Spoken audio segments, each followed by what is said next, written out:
France News Radio, la radio d'Info TV.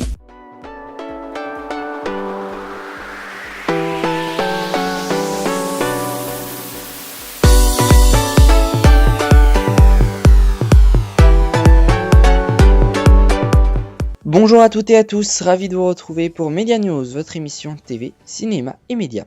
Dans quelques minutes, je vous parlerai du film Les Animaux Fantastiques sorti aujourd'hui dans les salles obscures. Et enfin, je vous donnerai le programme TV de ce soir. Mais avant, tout de suite, la rubrique L'Actu TV. Sortie de conflits douloureux à télé ce matin, la rédaction réunie en assemblée générale a voté la reprise du travail à l'unanimité moins 2 abstentions. Après 31 jours d'une grève inédite, la plus longue dans un média audiovisuel privé, cette levée de mouvement s'est accompagnée d'une nouvelle vague d'une vingtaine de départs, sous les pleurs et les applaudissements qui s'ajoutent à ceux actés pendant la grève. Qu'a obtenu la rédaction d'ITélé de la rédaction? Des miettes, se lamentent les journalistes. Bolloré a gagné, commente un autre dépité. Le protocole d'accord de sortie de crise qui va être signé devrait être sans surprise. Serge Nedjar cumulait toujours les deux fonctions de directeur de la chaîne et de la rédaction, mais il sera assisté d'un adjoint. Jean-Marc Morandini est maintenu en quotidienne. Une charte éthique, comme la loi l'impose à partir de mai 2007, sera rédigée pour protéger la rédaction de son actionnaire.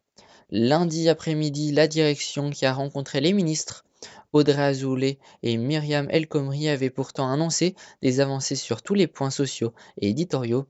On suivi des heures de discussion entre les deux parties. Ce qu'on pouvait, c'est un patron de la rédaction, quelqu'un avec qui on n'aurait pas toujours d'accord mais qui parle la même langue, l'information. On ne peut pas de confusion entre les casquettes de directeur général et de directeur de l'information, expliqué encore hier sur France Inter Jérôme Bertolus, qui n'avait pas été très entendu, a décidé lui aussi de quitter la chaîne. Le retour de Jean-Marc live sur la future CNews était l'un des points d'accrochement entre la direction et la rédaction, qui n'a pas obtenu gain de cause sur ce point. L'animateur, très proche de Vincent Bolloré, reviendra donc dans les jours prochains, mais de manière encadrée. Les journalistes de la rédaction pourront refuser de travailler avec lui. On parle d'un cordon sanitaire autour de l'émission. Morandini Live déjà mis en demeure par le CSA pour plusieurs manquements. ITélé va devoir maintenant se relever de cette grève, entachée par des dizaines de départs des journalistes de l'ombre, des rédacteurs en chef, mais aussi des présentateurs comme Amélie Béjot. Tous les postes seront remplacés, assurait la rédaction. L'audience de la chaîne s'est logiquement effondrée ces dernières semaines et ITélé va devoir faire revenir les téléspectateurs un par un sur le canal 17 de la TNT. Enfin, le 9 décembre prochain, la Une proposera une déclinaison exceptionnelle de l'émission de Yann Barthès en deuxième partie de soirée juste après la finale de Koh-Lanta. En effet, le nouvel animateur star du groupe TF1 sera aux commandes d'une déclination exceptionnelle de Quotidien, l'émission qu'il présente chaque soir sur TMC. Dès 23h55, l'animateur entouré de son équipe habituelle proposera une rétrospective de l'actualité de l'année à ses téléspectateurs. Véritable inventaire de l'année 2016, l'émission intitulée Les hommes et les femmes de l'année 2016 sera exceptionnellement parrainée par l'acteur Omar Sy en sa qualité de personnalité préférée des Français. Au programme de cette soirée, un plateau d'exception avec de nombreux invités, chanteurs, acteurs, sportifs, etc. qui ont fait l'année 2016, selon la première chaîne. C'est maintenant l'heure de la rubrique C'est au programme.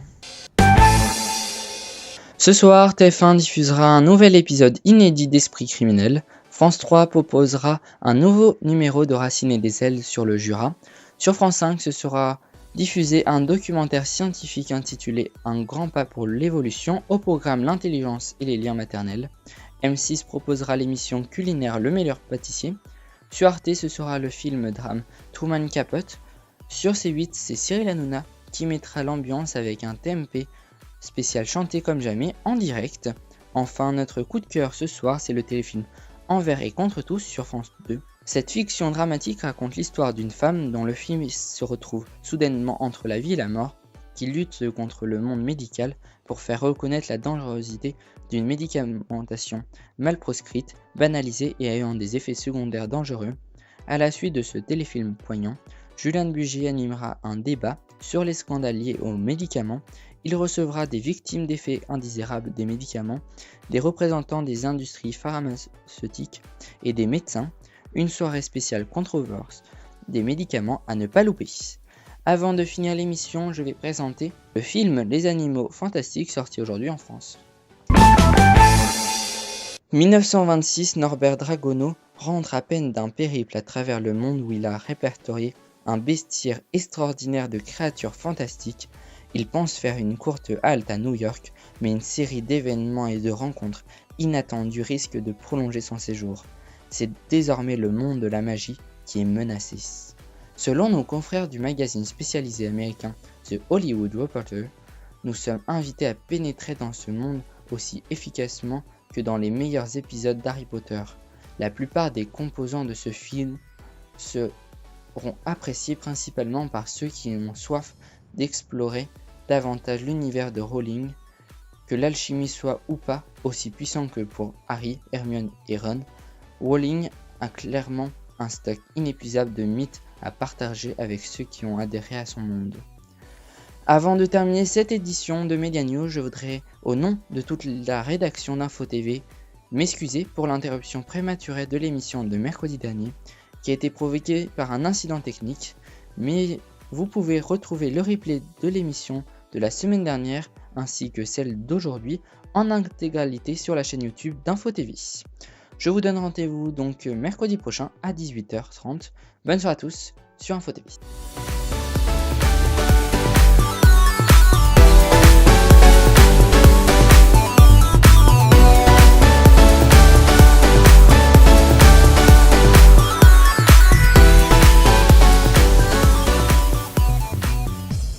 Prochain rendez-vous information, c'est samedi à 20h pour un nouveau téléjournal de Léandre Patron, www.infotv.fr.nf.